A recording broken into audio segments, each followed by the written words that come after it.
নমস্কার বন্ধুরা, কেমন আছো তোমরা? আশা করছি সবাই ভালো আছো, সুস্থ আছো। আর আমরাও কিন্তু বেশ রয়েছি। আর আজকের আমার এই পুরনো ব্লগে তোমাদের অনেক অনেক ওয়েলকাম। পুরনো কেন বলছি, কারণ কালী পুজো তো বেশ অনেকটা দিন কেটে গেছে, তাই জন্য আর কি পুরনো বললাম। আর এই যে আমি যথারীতি কিন্তু রেডি হয়ে নিয়েছিলাম। এই শাড়িটি পরেছি আমি 2 বছর আগের। এই বছর যে শাড়িটা নিয়েছি, মানে দু একটা পরেছি আর পরিনি। আর এটা হচ্ছে ওই মামার বাবা না, 1-2 বছর আগে আর কি বিবাহবার্ষিকীতে আমাকে দিয়েছিল গিফট। তো ওটাই পরেছি। আর মামা বাবা বলে তুমি দামি দামি শাড়িগুলো কেনো, একদিনও পরো না। তো ওই আর কি বলেছে এটাই করতে হবে, তাই আমি পরে নিয়েছিলাম। আর যথারীতি আমরা কিন্তু প্যান্ডেল দেখতে বেরিয়ে গেছিলাম।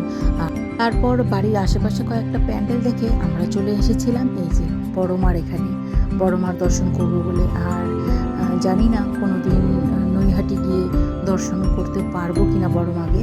তো এখানেই প্রাণ ভরে আমি দর্শন করে নিলাম। তো এটাও মায়ের কাছে বললাম যে জানি না মা কবে নৈহাটিকে তোমাকে দর্শন করতে পারবো, তো এখান থেকে তুমি প্রণাম গ্রহণ করো। তো যাই হোক, এখানেও দেখতেই পাচ্ছ মোটামুটি বেশ ভালোই ভিড়। আর ওই তো যে প্যান্ডেলে যায় একই। আর সব থেকে আমার সুন্দর লেগেছিলো এই প্যান্ডেলটা, সত্যি কথা বলতে এত সুন্দর, চলো তোমরা দেখতেই পাবে। আর চরকি দিয়ে ওই এই দেখো চরকি দিয়ে কিন্তু বানানো প্যান্ডেল।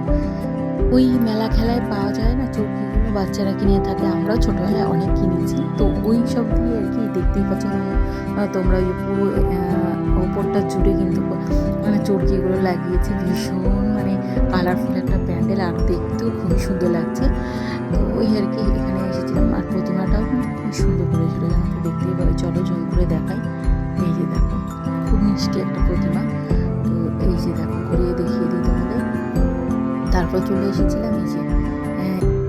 চলে এসেছিলাম বন্ধুরা এই যে কেদারনাথ টাইপের একটা মন্দির করেছি, খুবই সুন্দর। আর দেখতেই পাচ্ছ কত বড় মহাদেব একটা রাখা, ভীষণ সুন্দর। আর যা ভিড়টা দেখো, এখানে তোমাদের কি বলবো, এখানে পুরো প্রায় 1.5 মতো লাইনে দাঁড়িয়েছিলাম। আর এরকম কন্টিনিউ এরকম ভিড়ের মধ্যে তখন না মোবাইলটা বের করতে সাহস পাইনি, কারণ এতটা ভিড়ে যদি পড়ে যায় একদম আমি তো চটকে যাবোই, সঙ্গে আমার মোবাইলটাও যাবে। এমনি আমার মোবাইলটা খারাপ হয়ে গেছে, তো ওই ভয় আর কি বের করলাম না। তো যাই হোক, প্যান্ডেলের ভিতরে আমি একটু দেখলেই তোমরা ভিডিও শ্যুট করে নিলাম।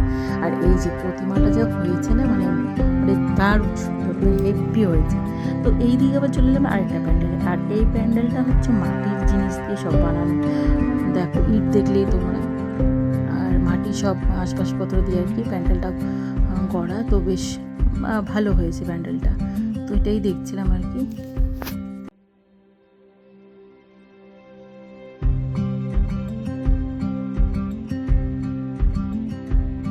পরে চলে এসেছিলাম আরও একটা প্যান্ডেলে। এই প্যান্ডেলটাও ভীষণ সুন্দর। আর এখানেও সেম, এখানেও ওই অনেকটা টাইম দাঁড়িয়ে থেকে, কিন্তু আগের প্যান্ডেলটার মতন এতটা ছিল না, কিন্তু এখানেও ভিড় ছিল, অনেকটা টাইম দাঁড়াতে হয়েছিল, ওই 15-20 মিনিটের মতো।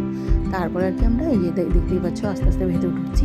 দেখো প্যান্ডেলটা। আর এখানে কিন্তু অর্কেস্ট্রার হচ্ছিলো আগে থেকে, তোমাদের গানগুলো আমি শোনাতে পারছি না, নয়তো কপিরাইট দিয়ে দেবে, তাই জন্য। তো সামনে দেখতেই পাচ্ছ ভিড়, তো এরকমই। আর 1 পা 2 পা করে আর কি এগোচ্ছিলাম। প্যান্ডেলটা কিন্তু জব্বর করেছিল, খুবই সুন্দর। আর পুরো একদম গজিয়াস। কিন্তু ভেতরটা না আমি যাইনি, জানো তো, আমি আগেই বলে দিচ্ছি, ভেতরটা আমি ঢুকিনি।